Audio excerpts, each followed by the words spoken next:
मेरे बच्चे, तुम्हें मेरा संदेश प्राप्त होना कोई आम बात नहीं, बल्कि मैं तुम्हारी माँ तुम्हें एक ऐसी बात से अवगत करना चाहती हूँ जो यह संदेश के द्वारा प्राप्त होने वाला है। मेरे बच्चे, तुम्हें आने वाले 2 दिनों में वह प्राप्त होगा जिसको प्राप्त करने के लिए इस संसार का हर व्यक्ति तरस रहा है। और वह क्या है, वह मैं तुम्हें बताऊंगी और समझूंगी कि तुम्हें किस तरह से उस कीमती चीज को प्राप्त करना है। इसलिए मेरी बातों को सुनना और धैर्य से समझना। मेरे बच्चे, तुम यह क्या कर रहे हो? कुछ दिनों से तुम बहुत ज्यादा बदल गए हो। तुम अपनों के साथ अपने जैसा प्यार नहीं कर रहे हो। तुम्हारे व्यवहार में अंतर आ रहा है। धीरे धीरे तुम दूसरों की बातों में आकर अपनों से दूरी बना रहे हो। मेरे बच्चे, असलियत को पहचानो जिससे तुम दूरी बना रहे हो। दूसरों के बहकावे में आकर दरअसल उन्होंने तुम्हें अपने हृदय में बसाया हुआ है। उनके प्रेम को समझो, उनके प्रेम को पहचानो। मेरे बच्चे, संसार में सबसे कीमती क्या होता है यह तुम्हें ज्ञात है तो अच्छी बात है, परंतु यदि वही तुमने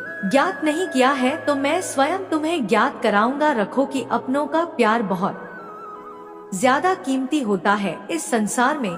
यदि कोई सबसे बड़ी चीज तुम प्राप्त करना चाहो तो वह है अपनों का प्रेम। तुम्हें चाहे कुछ भी प्राप्त हो जाए, सब व्यर्थ है। इसलिए आने वाले दिनों में तुम्हारे जो भी अपने हैं उनकी रक्षा के लिए एक कार्य अवश्य करना। यदि तुमने कार्य को कर दिया जो तुम्हारे अपनों का प्यार सदा के लिए तुम्हारे साथ जीवन भर और उनका साथ में लंबे समय तक प्राप्त होता रहेगा। उनके साथ जो खुशियाँ तुम्हें प्राप्त होंगी वह संसार की ना तो कोई दौलत तुम्हें दे सकती है और ना ही कोई संसार की बड़ी बड़ी चीज दे सकती है। मेरे बच्चे, तो तुम्हें माँ दुर्गा की पूजा करनी है और लाल रंग की ध्वज चढ़ाना और प्रेम में सफलता की मनोकामना मांगना। ऐसा करते ही तुम्हारे जीवन में बदलाव शुरू हो जाएगा। मेरे बच्चे, जीवन का गुजरता एक एक पल तुम्हारे हाथ से निकल रहा है, इसलिए जितनी खुशियाँ बटोर सकते हो बटोर लो, क्योंकि तुम्हें इस बात को समझना होगा मेरे बच्चे कि तुम्हें इस धरती पर किसी के लिए भेजा गया है। इसलिए मेरे बच्चे, अपने धर्म को बहुत अच्छे से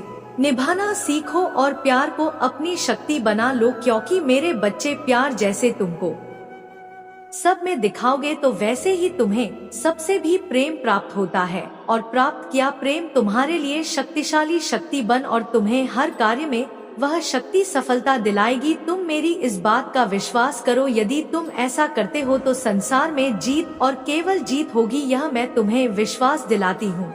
मेरी बताई हुई बातों को भूलना नहीं। ध्यान रखना कि इस वादे को तुम कभी मत तोड़ना। जीवन में कितनी भी कठिनाइयों का सामना तुमने किया है या कर रहे हो, परंतु आस नहीं छोड़ना किसी चीज की, किसी बात की, क्योंकि यही आशा की किरण तुम्हारी मंजिल तक पहुंच जाएगी। और मेरे बच्चे, जीवन में चाहे कितनी भी बड़ी समस्या हो, तुम्हारे जीवन में एक समय ऐसा होता है जो बहुत ही शक्तिशाली होता है। उस समय जो भी बोला जाता है उसका प्रभाव तुम्हारे जीवन पर पड़ता है। मेरे बच्चे, तुम्हारे जीवन में वैसा ही घटित होना आरंभ हो जाता है। मेरे बच्चे, तुम मुझसे एक वादा करो कि तुम ऐसा कभी भी नहीं करोगे। तुम मुझ पर विश्वास करते रहना। मेरे बच्चे, जब मंजिल पहाड़ों से ऊपर बहुत ऊंचाई पर हो, अपने पैरों से ऊपर चढ़ाई पर चढ़ते जाओ, क्योंकि मेरे बच्चे, मंजिल इतनी आसानी से नहीं मिलती। समस्याएं जीवन में कितनी भी हो, परंतु तुम मुझसे वादा करो कि तुम मुझ पर कभी अपना विश्वास नहीं तोड़ोगे, कभी भी बीच रास्ते में रुक नहीं जाओगे। मेरे बच्चे, तुम अपने मंजिल तक पहुंचने ही वाले हो। बस तुम अपने आप पर विश्वास रखो और आगे बढ़ते जाओ। बस मेरे बच्चे, तुम अपने हृदय में प्रेम को बसा लो, क्योंकि यही है जो तुम्हारे जीवन में खुशियाँ बिखेर देती है और सभी कष्टों को समाप्त कर देती है। जैसे जैसे तुम इसको जो स्वयं बढ़ाते जाओगे, वैसे ही तुम्हारे जीवन में खुशियों की बरसात होगी और तुम खुशियों की बरसात में भीग कर आनंद का अनुभव प्राप्त करोगे। अब तुम्हारे जीवन में सुनहरे दिन का आगमन होने वाला है। इतनी सारी खुशियाँ एक साथ तुम्हें प्राप्त होने वाली हैं, जो तुमने पहले कभी महसूस नहीं की होगी। तुम हैरान रह जाओगे, जिसे तुम भूल नहीं पाओगे। यह बहुत ही अद्भुत होने जा रहा है। मेरे बच्चे, बस तुम सबसे प्रेम करना प्रारंभ करो। ऐसा करते ही तुम्हारा जीवन पूरी तरह से बदल जाएगा। मेरे बच्चे, ऐसा क्यों होता है तुम्हारे साथ कि तुम जितना भी सबके साथ अच्छा करो, लेकिन सबको तुम्हारी गलती ही दिखाई पड़ती है और तुम्हारी अच्छाई सब अनदेखा कर देते हैं। दूसरों की बातों भी तुम्हें कष्ट ही दिया है। मेरे प्यारे बच्चे, तुम्हारा मन जितना भी साफ है, परंतु कभी कभी तुम बहुत ही उग्र हो जाते हो, कभी तो बहुत शांत रहते हो, कभी तो बेवजह अशांत हो जाते हो, और क्रोध तुम्हारे आपे से पहर ही होता है। मेरे बच्चे, तुम्हारे ऊपर जो गलत प्रभाव पड़ा है वह तुम शायद नहीं देख पा रहे हो, परंतु यह गलत प्रभाव तुम्हारे अपने ही कर्म के कारण बढ़ रहे हैं, जो तुम्हें पहले कभी किए थे परंतु आज तुम भूल चुके हो। मेरे बच्चे, तुम्हें डरने की आवश्यकता नहीं है, क्योंकि तुमने कभी किसी का बुरा नहीं चाहा। बस एक ही भूल तुम सुधार नहीं पा रहे हो, और वही गलती तुम्हारे मन में नकारात्मकता का आस होने में सहायता कर रहा है, जो तुम्हें धीरे धीरे सबकी नजरों में शत्रु बना रहा है, और तुम भी इसे समझने में देरी कर रहे हो। मेरे प्यारे बच्चे, मैं तुम्हें अपनी भूल से अवगत करवाना चाहती हूँ और तुम्हें कष्ट से बाहर निकालना चाहती हूँ। मेरी बातों को शांत मन से समझना। जो आज मैं तुम्हें बताई हूँ उस पर विचार करना। मैं सदैव तुम्हारे साथ हूँ। 3 संकेत मिले तो इसका अर्थ है आपके साथ हर वक्त कोई दिव्य शक्ति रहती है। जो लोग आध्यात्मिक होते हैं उन्हें अपने जीवन में अलग अलग प्रकार के अनुभव होते रहते हैं।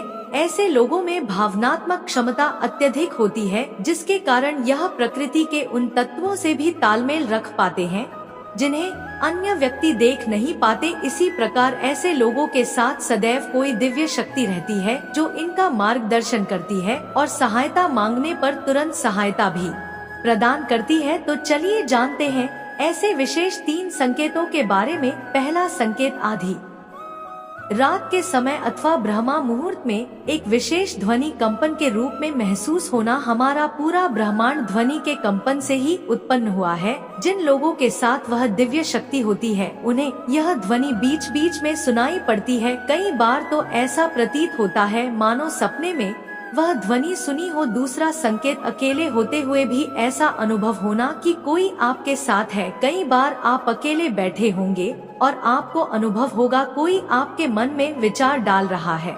वास्तव में जब आपके मन में आपकी सोच से परे विचार उत्पन्न होते हैं तब वह दिव्य शक्ति द्वारा ही भेजे जा रहे होते हैं।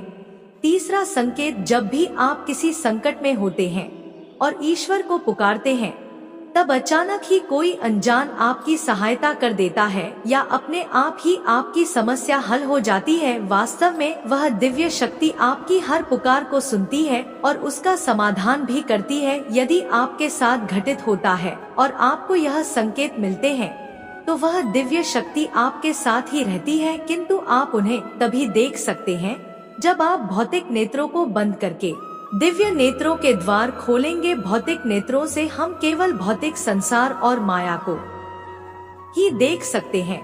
परम ब्रह्मा को केवल दिव्य नेत्रों द्वारा अर्थात हृदय की आंखों से ही देखा जा सकता है। जिन आत्माओं के साथ वह दिव्य शक्ति रहती है उन्हें मेरा कोटि कोटि प्रणाम। मेरे बच्चे, मैं आज तुमसे बहुत प्रसन्न हूँ और मैं तुम्हें कुछ खास बात बताना चाहती हूँ।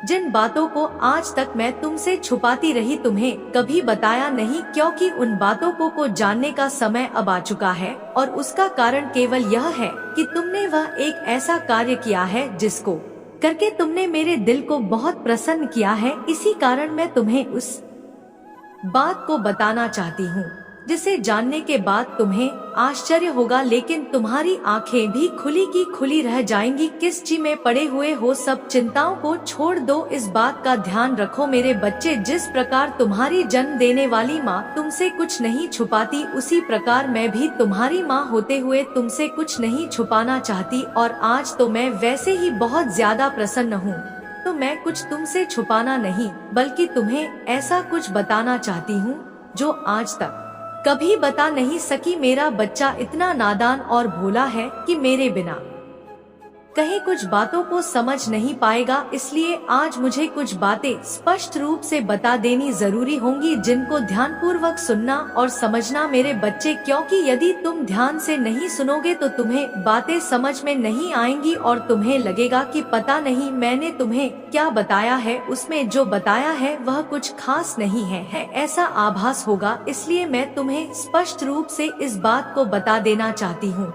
कि हर इंसान के अंदर एक अच्छाई होती है और किसी इंसान के अंदर एक ऐसा गुण होता है, इंसान तो क्या ईश्वर को भी प्रसन्न कर देता है, और वही गुण तुम्हारे पास है, और वह गुण है तुम्हारा सच बोलना। तुम सदैव तो सच बोलते हो, उस बात से मैं बहुत ज्यादा प्रसन्न हूँ।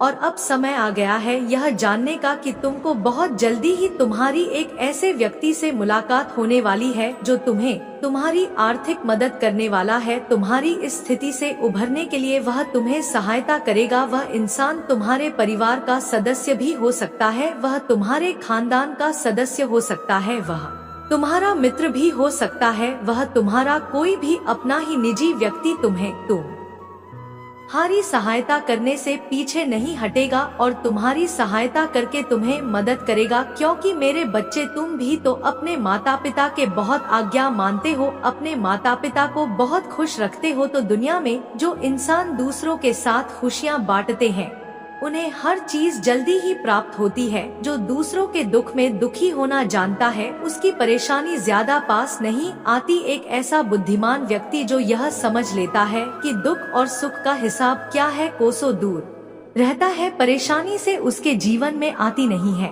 और जो कि अंधेरों में घूमता रहता है, जिसके अंदर सुख दुख का ज्ञान नहीं होता, वह भटकने में ही रह जाता है। ना तो उसके जीवन में समस्या खत्म होती है और ना ही किए गए किसी भी काम को करने के पश्चात भी प्रसन्न रहता है। केवल दुखी रहना उसका काम होता है। और ऐसे कुछ व्यक्ति हैं जो अपने सुख से खुश नहीं होते और दूसरों की खुशियों से दुखी होते हैं। इंसान को हर फल अपने कर्मों के हिसाब से मिलता है, क्योंकि कर्म ठीक उसी पेड़ की तरह है, जिस पेड़ पर फल उसी प्रकार लगते हैं जिस तरह का पेड़ होता है। यदि किसी फल का पेड़ होता है तो उसमें मीठे फल लगते हैं और किसी कड़वी फल के पेड़ में केवल कड़वे ही लगते हैं। जो तुम्हारे लिए अहितकारी है, तुम्हारे जीवन को ऊंचाइयों के शिखर पर ले जाऊंगी। मैं फिर आऊं तुमसे मिलने, सदा खुश रहो मेरे बच्चे। मेरे अगले संदेश की प्रतीक्षा करना, तुम्हारा कल्याण होगा मेरे प्रिय बच्चे। मेरा अगला संदेश की प्रतीक्षा करना, सदा सुखी रहो। जय हो माता रानी, हर हर महादेव। मेरे बच्चे, जीवन का लक्ष्य स्वयं को ढूंढना नहीं है बल्कि स्वयं को बनाना है। मनुष्य वह महान नहीं होता जो अपनी शुरुआत बदलना चाहता है, बल्कि महान व्यक्ति वह है जो जहां अभी है वहीं से एक नई शुरुआत कर अपना कल बदलने का प्रयास करता है। शुरुआत चाहे जैसी भी रही हो, तुम्हें सदैव वर्तमान को सुधारने के लिए परिश्रम करना चाहिए। यदि तुम्हारे जीवन की शुरुआत अच्छी नहीं हुई है तो भी तुम्हें निराश होने की कोई भी आवश्यकता नहीं है। अगर तुम्हारा बचपन निर्धनता, प्रेम के अभाव या फिर परेशानियों में व्यतीत हुआ है तो इसका मतलब यह नहीं है कि तुम्हें अपने पूरे जीवन को भी ऐसे ही व्यतीत करना पड़ेगा। तुम परिश्रम और दृढ़ निश्चय से अपने जीवन में परिवर्तन ला सकते हो। वैसे भी तुम्हें सदैव सकारात्मक सोचना चाहिए। यदि नकारात्मक परिस्थितियों में तुम भी नकारात्मक मनोदृष्टि रखोगे तब तो तुम्हारा उस नकारात्मक परिस्थिति से निकल पाना नामुमकिन है। किसी नकारात्मक परिस्थिति में भी सकारात्मक मनोद रखने से तुम्हें एक उम्मीद मिलेगी जिसका सहारा लेकर तुम उस परिस्थिति से सफलता पूर्वक बाहर निकल सकते हो। इसी कारण जीवन में परिस्थितियाँ चाहे जैसी भी यो ना हो, तुम्हें हमेशा अपना रवैया सकारात्मक ही रखना चाहिए। हर परिस्थिति में सकारात्मक सोच रखने वाला व्यक्ति सफल तो होता है, किंतु सकारात्मक सोच रखने इतना आसान भी नहीं है। सकारात्मक सोच के लिए तुम्हें कुछ ऐसा करना होगा जिससे तुम्हें सचमुच की खुशी मिलती हो। किसी भी मनुष्य को सच्ची खुशियाँ सरलता से प्राप्त नहीं होती है। सच्ची खुशियाँ पाने का सबसे सरल तरीका है कि तुम्हें सदैव उन मौकों की तलाश में रहना चाहिए जिनसे तुम दूसरों के चेहरे पर मुस्कान ला सको। सच्ची खुशियाँ तभी आती हैं जब तुम दूसरों के प्रति दया भाव रखते हो। कभी कभी किसी के लिए किया हुआ ऐसा कार्य जो उसके चेहरे पर मुस्कुराहट लाता है, उस व्यक्ति से ज्यादा तुम्हें खुशियाँ दे सकता है। कभी कभी तुम सफलता को खुशियों से जोड़कर देखने लगते हो। तुम्हें लगता है कि तुम खुश तभी रह सकते हो जब तुम सफल हो जाओगे, किंतु ऐसा बिल्कुल भी नहीं है। जिस चीज की तुम इच्छा रखते हो और जब वह तुम्हें प्राप्त हो जाती है तो वह सफलता कहलाती है, और जो चीज तुम्हारे पास है उसी की इच्छा रखना प्रसन्नता कहलाती है। मेरे बच्चे, तुम्हें यह समझना होगा कि तुम एक अलग अद्वितीय पथ पर चलने के लिए इस जीवन में आए हो। संसार में सभी के जीवन का लक्ष्य और मूल्य अलग अलग है। सभी को अपना अपना रास्ता स्वयं ही तय करना है। तुम्हारे जीवन जीने का आधार भी तुम स्वयं ही तय करते हो। जब सभी के रास्ते अलग अलग हैं, तो सभी के उन रास्तों पर चलने के तरीके भी अलग अलग ही होंगे। यही तरीके हैं जो संसार को और रोचक एवं मनोहर बनाते हैं। तुम्हें अपने लक्ष्य की प्राप्ति के लिए दूसरों के तरीकों की नकल करने की आवश्यकता नहीं है। तुम जो कुछ भी प्राप्त करना चाहते हो, उसके लिए तुम्हें जीवन में अनेक मौके प्रदान किए जाएंगे।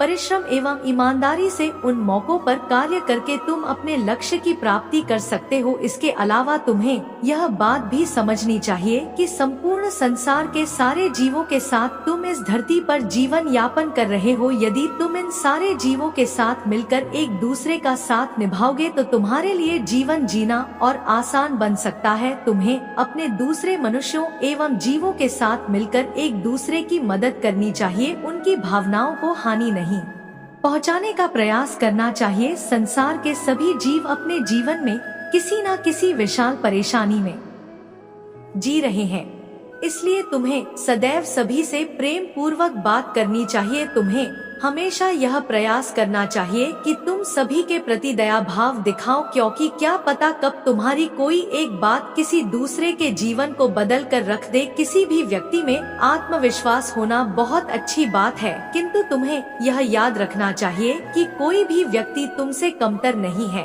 और न ही तुम किसी से कमतर हो। तुम्हें ना तो दिखावा करना चाहिए और न ही किसी के प्रति भेदभाव करना चाहिए। तुम्हें सभी को बराबर मानना चाहिए। बाहर से देखने पर प्रतीत होता है कि तुम सब में काफी अंतर है और ना ही किसी के प्रति भेदभाव करना चाहिए। तुम्हें सभी को बराबर मानना चाहिए। बाहर से देखने पर प्रतीत होता है कि तुम सब में काफी अंतर है, परंतु जब तुम ध्यान से देखोगे तो तुम्हें पता चलेगा कि तुम सब आपस में काफी समान हो। तुम सभी की आकांक्षाओं में भी काफी समानता है। जब तुम अन्य व्यक्तियों को ध्यान से देखोगे तो तुम्हें आभास होगा कि संसार के हर एक व्यक्ति में तुम्हें एक ना एक बात स्वयं से समान मिलेगी। जब तुम सभी की आकांक्षाएं, गुण एवं कमियां समान है तो दूसरों से भेदभाव तो तुक ही नहीं बनता है। तुम सभी को एक दूसरे की सहायता करनी चाहिए, जिससे तुम सभी की आकांक्षाओं की पूर्ति हो सके। मेरे बच्चे, तुम्हें यह याद रखना चाहिए कि तुम अत्यधिक सौभाग्यशाली हो। दिव्य समय सदैव तुम्हारे साथ है और प्रकृति लगातार तुम्हारे पक्ष में कार्य कर रही है। मुझे ज्ञात है कि कभी ना कभी जीवन से निराशा सभी को होती है। सभी जीवन में एक ना एक बार हताश और परेशान होते हैं। सभी के जीवन में एक ऐसा क्षण अवश्य आता है जब उसे प्रतीत होता है कि वह क्षण उसके संपूर्ण जीवन का सबसे कमजोर एवं बुरा क्षण है। ऐसे समय में तुम स्वयं को हिम्मत दिलानी चाहिए और यह स्मरण रखना चाहिए कि मैं सदैव तुम्हारे साथ हूँ। तुम्हें अपनी ऊर्जा को चिंता करने में नहीं लगाना चाहिए, बल्कि तुम्हें अपनी ऊर्जा का इस्तेमाल समाधान खोजने में लगाना चाहिए। चिंता करने में भी उतनी ही ऊर्जा लगती है जितनी ऊर्जा उस चिंता से बाहर निकलने में लगती है। बुरे समय में अपनी ऊर्जा का इस्तेमाल चिंता करने में लगाना मूर्खता का कार्य है। जब तुम पहले से ही बुरे समय में हो तो तुम्हें उस समय प्रयास करना चाहिए कि तुम जितना हो सके अपनी ऊर्जा का इस्तेमाल स्वयं को उस बुरे समय से निकालने में करना चाहिए। मैंने देखा है कि तुम अपने जीवन में कई परेशान एवं क्षतिग्रस्त व्यक्तियों को आकर्षित करते हो। वे सब तुम्हारे जीवन में आते हैं और तुमसे अपनी परेशानी बांटते हैं, जिससे तुम स्वयं भी परेशान हो जाते हो। मेरे बच्चे, तुम्हें ऐसा नहीं करना चाहिए। तुम्हारी ऊर्जा लक्ष्य से भटकने लगती है। मेरे अगले संदेश का प्रतीक्षा करना। तुम्हारा कल्याण होगा। जय हो माता रानी, जय भोलेनाथ जी।